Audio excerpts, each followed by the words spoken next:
আজি বহুত গৰম, ইমান গৰমতো কাম বন কৰি আছোঁ, পুৰা ঘামি গ'লোঁ আৰু এতিয়া ষ্টাইল কৰি অলপ ওলাইছোঁ টাউনলৈ যাওঁ, যিহেতু আজি দেওবাৰ। আৰু এটা ডাঙৰ কথা, এখন স্কুটিখন মোৰ বেয়া হৈ গ'ল, এতিয়া যাব লাগিব ৰিক্সাত। আৰু ক'লৈ যাম গৈ আপোনালোকক দেখামগৈ। এতিয়া আপোনালোকে অলপ সময় ৱেইট কৰক, তাৰপিছত আপোনালোকক কৈ আছোঁ মই ক'লৈ যাবলৈ ওলাইছোঁ, আপোনালোকক দেখাম সকলো। ৰিক্সাত যাবলৈ আহি আছোঁ, এতিয়া ৰিক্সাত যাওঁ। বা সেইডোখৰ জেগাত থাকি বৰ ভাল লাগিছে দেই, এইফালে গছ আছে, গছ গছনিবোৰ আছে, অলপ ঠাণ্ডা লাগিছে, ইয়াতহে ভাল লাগিছে থাকি। ৰিক্সা আহিলে এতিয়া ৰিক্সাত যাম আৰু দেখাম বাৰু। এইফালে টমটম আহি গ'ল আৰু এতিয়া টমটমত আহি আছোঁ। আহি ছোৱালীজনী লগ কৰিবলৈ যাওঁ, কিন্তু কি কৰি আছে ছোৱালীজনীয়ে আপোনালোকক দেখাম, চাব দেই। আজি ছানডে, দিনটোত শিৱসাগৰ টাউনখন চাওক। ছানডে দিনটো শিৱসাগৰত বন্ধ থাকে, সেইকাৰণে একেবাৰে ঠাণ্ডা পৰিৱেশ। এইফালে ছোৱালীৰ কাৰণে লৈ লৈছোঁ ঠাণ্ডা আৰু চিপছ। দোকান বিচাৰি বিচাৰি একেবাৰে আজি ছানডে দোকানবিলাক বন্ধ আছিলে, বহুত দূৰ দোকান বিচাৰি গৈ এখন দোকানে খোলা পালোঁ, এইফালে লৈ ল'লোঁ এইখিনি। আহি পালোঁহি এয়া দৰ্পণ বিউটি পাৰ্লাৰ, আৰু ভিতৰত কি হৈ আছে এতিয়া সোমাই যাওঁ ব'লকচোন। এইফালে আহি পাই গ'লোঁ ভিতৰত। এইফালে মেকআপ চলি আছে, দেখিছেনে? ধুনীয়া ধুনীয়া মডেলিং মেকআপ চলি আছে, বহুত ধুনীয়া লাগিছে চাওক। আৰু লগতে আছে আমাৰ ছোৱালীজনী, এইফালে আছামিজ লুক, বেংগলী আৰু চাউথ ইণ্ডিয়ান, আপোনালোকক দেখাম সকলোখিনি।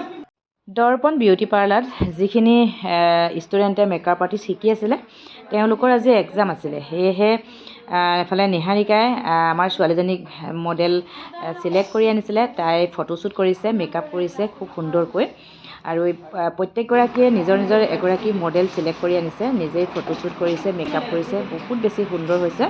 আৰু আমাৰ ছোৱালীক মেকআপ কৰিছে নিহাৰিকাই, বহুত বেছি ধুনীয়া হৈছে, আগলৈ আৰু সুন্দৰ হ'ব কামনা কৰিছোঁ।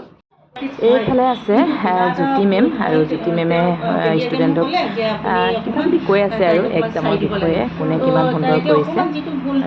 ফুল হোৱাইট ফুল লগাইছে, যিহেতু কাপোৰযোৰ কালাৰটো ডাৰ্ক হয় সেইকাৰণে। আৰু আপোনাৰ যিটো জুৱেলাৰী হয়, অলপ তেওঁলোকৰ আচলতে কৰিব মন আছিলে, এটা গ্ৰীণ জুৱেলাৰী তেওঁলোকৰ টাচটো দিবলৈ মন আছিলে, কিন্তু গ্ৰীণ জুৱেলাৰীটো বহুত সকলে পিন্ধোৱা হয়, সেইটো কাৰণে আমি আকৌ জুৱেলাৰীটো চিম্পল ৰাখিছোঁ, যাতে কাপোৰযোৰ সম্পূৰ্ণ লুকটো যাতে আহে, যিহেতু কাপোৰযোৰ খুবেই বেছি ধুনীয়া, সেইকাৰণে আমি চেষ্টা কৰিছোঁ জুৱেলাৰীটো অকণমান লাইট ৰাখিবৰ কাৰণে। আৰু ইমানেই ধুনীয়াকৈ কৰিছে লুকটো, মইতো খুবেই বেছি ছেটিছফাইড। আপোনালোকে মোক কমেণ্ট ছেকশ্যনত জনাবচোন কেনেকুৱা পাইছে। একদম নিট এণ্ড ক্লিন, একদম মানে আপোনাৰ বেছ মেকআপৰ পৰা আদি কৰি আই মেকআপৰ পৰা আদি কৰি আইব্ৰ'জ আৰু আই মেকআপ এভৰিথিং, লগতে লিপষ্টিক অন পইণ্ট, বহুত বেছি ধুনীয়া হৈছে। আৰু হেয়াৰ ষ্টাইলো বহুত বেছিকৈ ধুনীয়াকৈ কৰিছে, আপোনালোকে দেখিছেনে? আৰু আছামিজ লুকটো কোনে কৰিছে আপোনালোকক তেওঁকো চিনাকি কৰাই দিওঁ। হাই, কি খবৰ নিহাৰিকা বা? ভাল।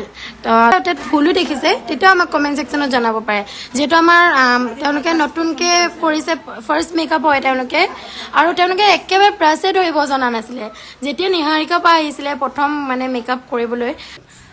4গৰাকী মেকআপ আৰ্টিষ্ট, আৰু লগতে আমাৰ ক'বলৈ ভাষা নাই মানে কেনেকুৱা বিশেষ আজি ভাল লাগিছে।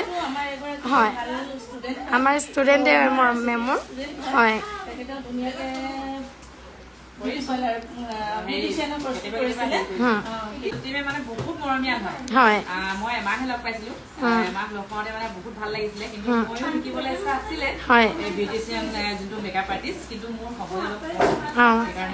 একো নাই, নেক্সট টাইমৰ কাৰণে আপুনি চেষ্টা কৰিব। হয়, আমি যিহেতু আমাৰ মেকআপৰ কৰ্চটো চলিয়ে থাকিব যিহেতু, আৰু এতিয়া হয় আপোনাৰ বিশেষকৈ আপোনাৰ ছোৱালীক আমি মেকআপ কৰিছোঁ আজি। তো আপুনি ছোৱালীৰ মেকআপটো কি পাইছে? আপুনি মাক আৰু জীয়েক একেলগে হ'ব লাগে, মেকআপ আৰ্টিষ্ট বাৰু আহিব আজি, মাক জীয়েক ক'বলৈ বিচাৰে আপোনাৰ ছোৱালীজনী, মানে কেনেকুৱা ফিল লাগিছে আপোনাৰ? ছোৱালীজনী মানে ইমান সুন্দৰকৈ মেকআপ কৰিছে, আৰু যিখিনি ষ্টুডেণ্ট আছে ইমান সুন্দৰকৈ কৰিবলৈ চেষ্টা কৰিছে, আগলৈ আৰু ভাল হ'ব চেষ্টা কৰিলে। আমি তেখেতসকলৰ উজ্জ্বল ভৱিষ্যত কামনা কৰিছোঁ। হয় হয়, জ্যোতি মেম এগৰাকী একেবাৰে পুৰণাৰ, এখন কি পালে আছে, দৰ্পণ বিউটি পাৰ্লাৰ, এইটো কি বুলি কয়, ৰেড ক্ৰছ ৰোড। কোনোবাই যদি আৰু শিকিবলৈ চেষ্টা কৰে বা ইচ্ছা আছে আহিব পাৰে, আৰু কণ্টেক্ট নাম্বাৰ চাগে দিয়াই আছে, ইয়াকো কৰিলে খুব সুন্দৰকৈ শিকিব পাৰিব সকলোৱে। হয়, ঠিক আছে, থেংক ইউ।